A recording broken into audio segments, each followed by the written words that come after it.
அனைவருக்கும் வணக்கம். இன்றைக்கி நம்ம ஆன்மீக பகுதியில் என்ன பார்க்க போகிறோம்னு பார்த்தீங்கன்னா, நாளைக்கு அன்னாபிஷேகம் இல்லையா, அதை பற்றி தான் பார்க்க போகிறோம்.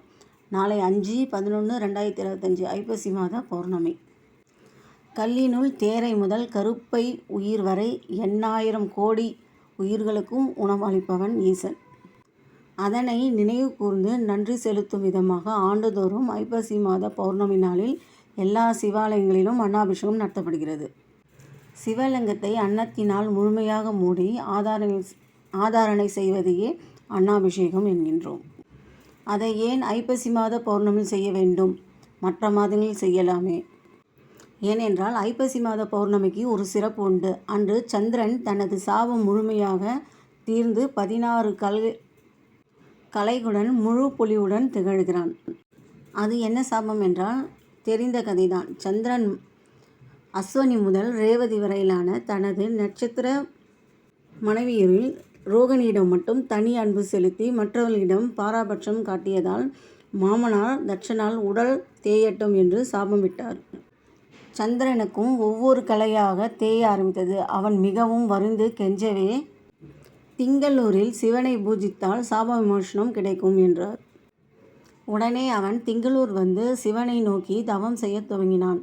அவன் மேனியின் ஒளி நாளுக்கு நாள் மங்கத் துவங்கியது. 3 நாள் 3 கலைகள் மட்டும் மிச்சம் இருந்தது. சிவனார் அவன் மேல் மனம் இறங்கி அந்த பிறையை தனது தலையில் அணிந்து கொண்டார். கொடுத்த வாக்கை மீறிய அவனுக்கு 16 கலைகளும் கிடைக்கப்பெற்றாலும் முழு பொலிவுடன் வருடத்தில் ஒரு நாள், அதாவது ஐப்பசி பௌர்ணமி நாள் மட்டுமே கிடைக்கும். அது மட்டுமல்ல, அவனது ஒளி தினமும் தேயும், முழுவதும் மறைந்து பின்னர் படிப்படியாக வளரும். இது எப்பொழுதும் நடக்கும் ஒரு சுழற்சியாக இருக்கும் என்று அருளி செய்தார். திங்கள் முடி சூடியவனுக்கு மதி முழுமையான ஒளியுடன் இருக்கும் நாளில் சிறப்பு வழிபாடு செய்வது தானே சிறப்பு. ஆன்மீக ரீதியாக மட்டுமின்றி அறிவியல் ரீதியாகவும் இதற்கு ஆதாரம் இருக்கிறது. அக்டோபர் ஐப்பசி மாதத்தில் நிலவு பூமிக்கு மிக அருகில் வந்து தனது முழு ஒளியையும் பூமியை நோக்கி வீசுகிறது என்கிறது வானவியல். நவகரங்களில் சந்திரனுக்கு உரிய தானியம் அரிசி. இதை உணர்ந்து நமது ரிஷிகள் அந்த ஐப்பசி மாதத்தில் அன்னாபிஷேகம் செய்வது சிறப்பு என்று கண்டறிந்து அதனை நடைமுறைப்படுத்தினர். அன்னாபிஷேகத்தின் சிறப்பு.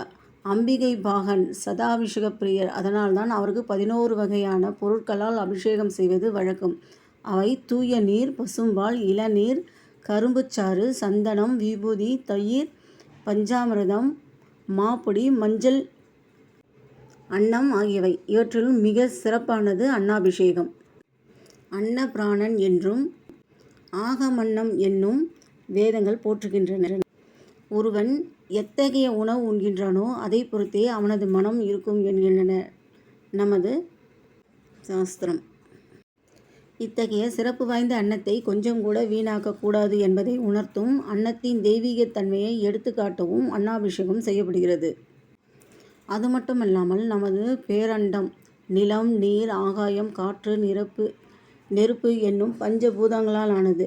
அண்டத்தில் உள்ளது பிண்டத்திலும் என்ற திருமூலர் வாக்கின்படி நமது உடலும் பஞ்சபூதங்களுக்கும் தலைவன் சிவபிரான். அந்த பஞ்சபூதங்களை சரியான வகையில் செயல்பட செய்து உயிர்களுக்கு உணவும் நீரும் குறைவின்றி அருள் செய்த ஈசனுக்கு நன்றி சொல்லும் வகையிலும் நாட்டிலும் வீட்டிலும் எக்காலத்திலும் உணவு பஞ்சம் வராமல் இருக்கவும் இறைவனுக்கு அன்னாபிஷேகம் செய்வது பழக்கத்தை ஏற்படுத்தினர். அன்னாபிஷேகத்தின் பலன்கள். சோறு கண்ட இடம் சொர்க்கம் என்று ஒரு பழமொழி உண்டு. அது பொதுவாக எந்த வேலையும் செய்யாமல் ஓசி சோறு உண்டு வெட்டியாக காலம் கழிப்பவரை குறித்து சொல்வதாக இருக்கிறது. ஆனால் உண்மையான பொருள் அதுவல்ல. சோற்றாகிய அன்னத்தை, அதாவது அன்னாபிஷேகத்தை கண்டவர்களுக்கு சொர்க்கம் நிச்சயம் என்பதே காலப்போக்கில் இவ்வாறு மாறிவிட்டது. வியாபாரத்தில் பிரச்சனை இருப்பவர்களும் நஷ்டமடைந்தவர்களும் அன்னாபிஷேகத்தை தரிசித்து பிரசாதத்தை உண்டால் வியாபாரம் நன்று நடக்கும். பள்ளி குழந்தைகளுக்கு ஏற்றது இது. சில குழந்தைகள் நன்றாக படிப்பார்கள். ஆனால் தேர்வு நேரத்தில் எல்லாம் மறந்து போகும். அந்த குழந்தைகள் அன்னாபிஷேகத்தை பிரசாதத்தை உண்டாலும் நன்று. வியாதி உள்ளவர்கள், குழந்தை பேறு, திருமண பாக்கியம் வேண்டும் என்று விரும்புவோர் எல்லோருமே இந்த அன்னாபிஷேகத்தை கண்டு அருள் பெறலாம். இந்த வருடம் 2025 5 நவம்பர் புதன்கிழமை வருகிறது. அன்றைய தினம் பக்கத்தில் உள்ள சிவாலயங்களுக்கு சென்று நம்மால் முடிந்த அரிசி, பருப்பு, காணிக்கை ஆகியவற்றை கொடுத்து வேண்டிக் கொள்ளவும்.